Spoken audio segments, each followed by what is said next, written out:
First thing I really noticed was how relatable her thoughts were. When she first got to school on the first day, she had this notebook where she had written down at like 3 a.m. how all these plans and stuff, as in she was like really excited about this, sort of like she was ready and prepared. But then now that it was time, she like started cringing at it and realized that none of her plans worked, and she should just give up on them. Later, when she went into the classroom, she said she was looking around at all these kids, and her first thought was, that person over there seems to be shy just like me. I probably shouldn't go up to them because I know that would freak me out. Then she sees another person and thinks that person isn't as shy as me and is willing to make friends probably with a lot more people. I probably shouldn't go hang out with them because I wouldn't be able to keep up with them. They're too scary to hang out with. So she created all these reasons as to not talk to these different people. It wasn't until she decided to make her first friend, the one in front of her, that she, I don't know, really started focusing up and trying really hard to make friends with this person, despite not really knowing what to do. I thought it was really cute to watch. As for her best friend that put her in this situation, forcing her to promise that if she doesn't make friends with everybody in her class within the year, then they won't be friends anymore. My first thought was that if this were me in a situation, I'd probably be really angry towards my friend, or at least from an outsider point of view, I probably wouldn't like this girl's character. But after watching the show and realizing just how difficult it was for her to say these things as well, she just wanted what was best for her friend. And I don't know, I realized that I actually really liked her character, despite being initially biased against her, I guess, because I would hate if somebody were to force me to make friends with people. I'd probably just stop being friends with them altogether, to be honest. But they were young, and she needed her friend to not be alone. It would make her sad, so she had to live with the fact that her friend, might be mad at her for a bit, and she was okay with that. I don't know, they were both very, very worried about losing their friendship the entire time, and you could tell how much they really cared. So it wasn't like one of those things where she made new friends and then forgot about her old friends.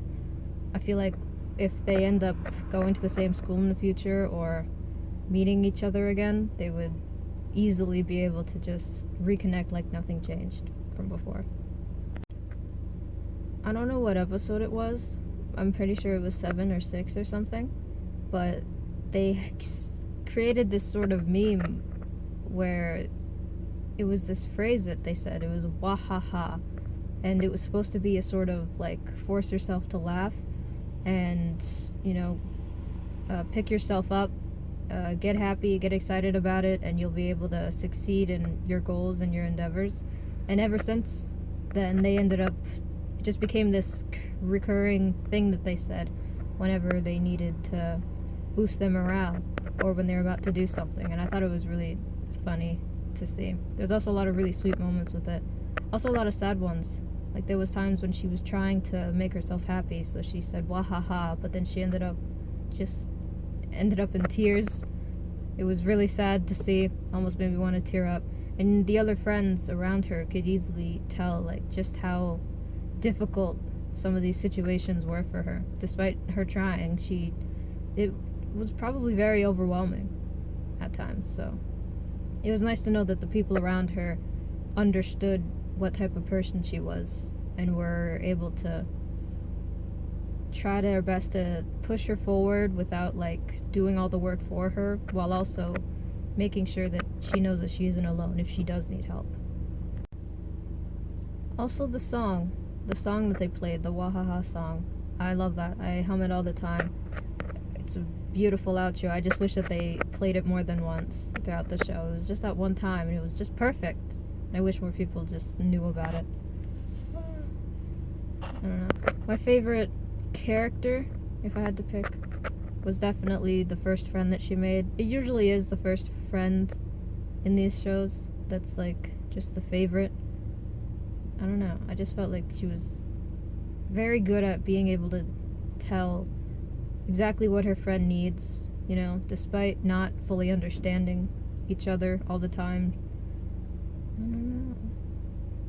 I felt like she was able to match her, I guess, strange nature at times.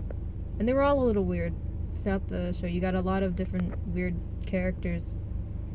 It was nice to see them all sort of have that group meeting, you know, lunch date thing. You could tell that they were all like, I don't know, happy to have made friends with this girl who probably wouldn't have done anything if it hadn't been for her friend before. I don't know. I think that's it.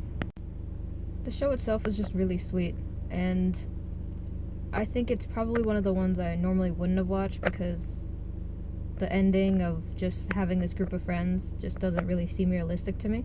But I also like that she never really changed who she was throughout the show, so I suppose in a way it is kind of realistic. The people around her just kind of flocked to her instead. And I really enjoyed it, and I think that it's definitely a social anxiety correct show. It's correct with its assumptions. Adios. Right around the time when I found Bocchi the Rock, I found another show of a similar title called Hitoribocchi. I was initially confused as to why two characters had the same name. It wasn't until finding Hitoribocchi that I realized that it was a phrase meaning lonely, alone, some stuff similar. How you would describe somebody who probably doesn't hang out with many people or have many friends. So I started watching it just to see the difference.